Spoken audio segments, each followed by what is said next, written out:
This is the Turk, the first ever chess bot to beat real players dating all the way back to the 18th century. But was this real? Of course it was. A tricky human chess player was hidden inside, secretly making the moves.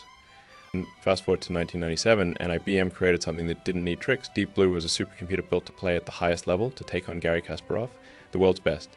And believe me, this machine was no illusion. So how did Deep Blue work? Its power came from a combination of two key algorithms, minimax and alpha-beta pruning. Imagine you're playing chess and you're trying to predict your opponent's moves. Minimax does exactly that. It evaluates every possible move, looking several turns ahead, trying to maximize its own advantage while minimizing the opponent's. First, we need to introduce evaluation. Let's say in this case it's the number of white pieces minus the number of black pieces to simplify. This can range from a value of 16 all the way to minus 16. In chess, white will try to maximize the evaluation while black will try to minimize it.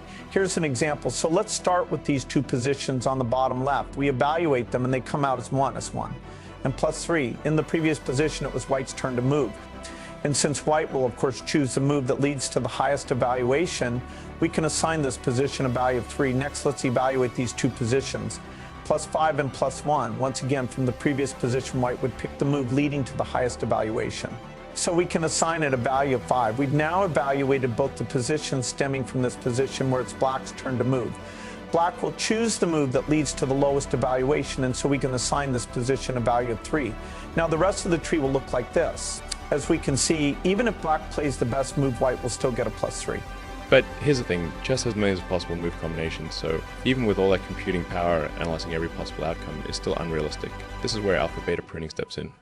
Exactly. Alpha-beta pruning works by cutting down the number of moves that need to be analyzed. If minimax is a decision tree, alpha-beta pruning is like pruning unnecessary branches from that tree. Like in the animation here, think of it this way: if Deep Blue is already analyzing the move it knows is better, it won't waste time calculating other branches. Alpha-beta pruning is what made Deep Blue so fast, being able to analyze up to 200 million moves per second. Now let's talk about the famous game 2. Kasparov had confidence. So far the game was equal. He made what he thought was a strong, decisive move. But Deep Blue did something no one expected. It sacrificed a pawn. This wasn't just a calculated move, it was a strategy. The sacrificing material to gain an advantage later is something you'd expect from a grandmaster, not a machine. That one decision shook Kasparov in the chess world that made people rethink what machines could do. Suddenly it seemed like Deep Blue wasn't just crunching numbers, it was playing the game on a psychological level, taking risks and making choices that went beyond basic calculations. And that move was a game changer in every sense of the word. In the end, Deep Blue's win wasn't just about beating Kasparov. It showed us how far AI could go in handling complex strategic decisions.